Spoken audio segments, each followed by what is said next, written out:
BDTX-1535, maybe a black belt of EGFR TKIs in a way that's able to, in fact, in vitro, overcome C797S mediated resistance. And as you can see on the right-hand side, now we're starting to build evidence from clinical trials as well that it does have a reasonable, promising activity for patients with a variety of mutations, including C797S. Now, we spoke about other mechanisms of resistance, and MET amplification is the most common bypass resistance mechanism.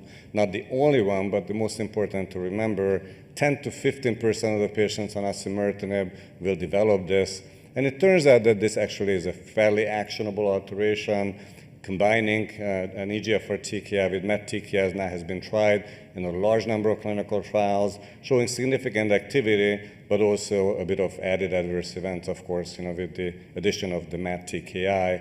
And just this morning, we actually learned from a very nice study, the SACHI study, which I think was the most practice-changing study presented today, that now in a randomized fashion, looking at combinations of EGFR-MET versus chemotherapy, yes, indeed, there's benefit in terms of quite significant progression-free survival benefit, improved response rates.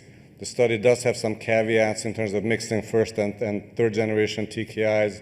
It also has a different threshold for MET amplification dependent on whether first or third generation TKI was used. So there's a couple of nuances. That being said, I do believe it confirms that precision medicine is here to stay. We need to test for this as patients go from front line to second line to make sure that the best choices are being made.